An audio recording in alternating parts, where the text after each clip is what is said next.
व्यक्ति की सोच कुछ और होती है और नियति ने कुछ और तय कर रखा होता है। ऐसा ही तो हुआ जब अयोध्या में हर्ष की लहर व्याप्त थी राम के राज्याभिषेक की, और उस समय एक शोक की लहर व्याप्त हो गई जब राम को वन गमन मिला। महाराज दशरथ ने जो 2 वचन महारानी कैकेयी को देने के लिए कहे थे, उनके फलस्वरूप महारानी कैकेयी ने मंथरा की सलाह के कारण अपने उन 2 वचनों को मांग लिया था, एक से भरत के लिए राजगद्दी और दूसरे से राम के लिए वनवास। तो वाल्मीकि रामायण में इस प्रकार का वर्णन मिलता है कि महारानी कैकेयी रूप गर्विता, सौंदर्य युक्ता, बुद्धिमती और वस्तुनिष्ठ थी। यानी कि राज्य के प्रति उनका मोह कहीं न कहीं उनके मन में था। लेकिन बहुत सी जगहों पर ऐसा विवरण भी मिलता है, ऐसा वर्णन भी मिलता है, क्योंकि रामायण से संबंधित बहुत से ग्रंथ लिखे गए, तो कहीं कहीं ऐसा विवरण भी मिलता है कि महाराज की मृत्यु पुत्र के वियोग में होनी थी।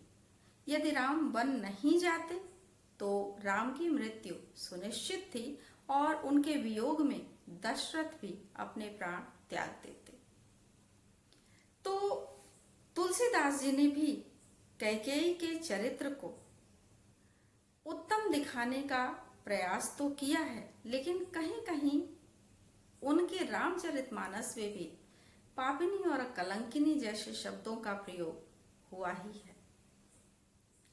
तो कैकेयी के लिए कहा जाता है कि उन्होंने महाराज दशरथ की सहायता उस समय की थी जब असुरों के साथ संग्राम में इंद्रदेव के बुलाने पर वो गए थे।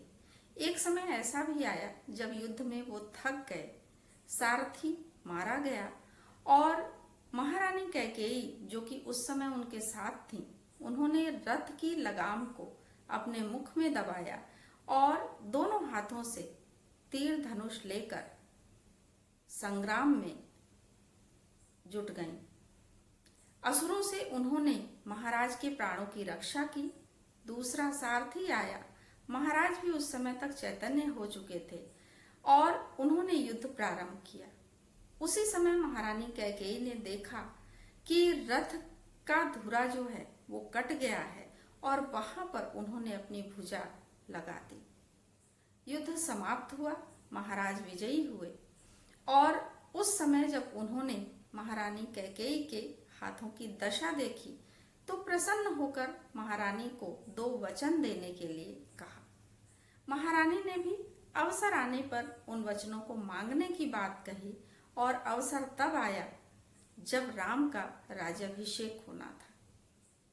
मंथरा ने भी अपनी तरफ से कोई कसर नहीं छोड़ी महारानी के कान भरने में, और उन्हें आत्मग्लानि या पश्चाताप तब हुआ जब महाराज दशरथ की मृत्यु हो गई और भरत के साथ वो चित्रकूट में राम को मनाने के लिए भी गईं। उन्होंने राम से क्षमा याचना भी की, लेकिन राम जैसा उदार हृदय मर्यादा पुरुषोत्तम, उन्होंने माँ को समझाया कि शायद वन गमन ही उनकी नियति है। इसके लिए माँ को कहीं से भी आत्मग्लानि या अपराध बोध का भाव उनके मन में नहीं होना चाहिए। उन्होंने बताया कि वो अत्यंत प्रसन्न हैं वन जाने से। तो इसीलिए शायद रामायण को मर्यादाओं से युक्त ग्रंथ माना जाता है कि प्रत्येक व्यक्ति दूसरे को उसकी प्रशंसा में ही लगा हुआ था, कोई किसी को दोषी नहीं ठहरा रहा था। अन्यथा अधिकार लेने का, छीनने का भाव अगर होता तो महाभारत ही होती। तो इस तरह के भावों के साथ, क्योंकि भरत ने भी माता का त्याग कर दिया था और कौशल्या को बहुत अधिक मान सम्मान देने लगे थे, माता कैकेयी एक उपेक्षिता का जीवन जीने लगी थी। 14 वर्षों के पश्चात जब राम वन से आए तो सर्वप्रथम माता कैकेयी से ही मिलने के लिए गए और वहां पर मां से मिलकर उनके सुख दुख को जाना। तो यहाँ पर सभी में त्याग का भाव भरा हुआ था। कैकेयी ने अपने पुत्र के लिए राज्य मांग तो लिया, लेकिन उसकी ग्लानि जीवन भर उनके मन में रही।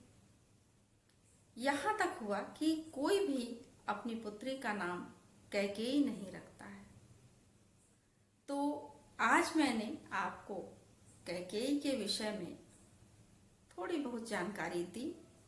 कल फिर किसी अन्य माता के विषय में जानकारी प्रस्तुत करूंगी।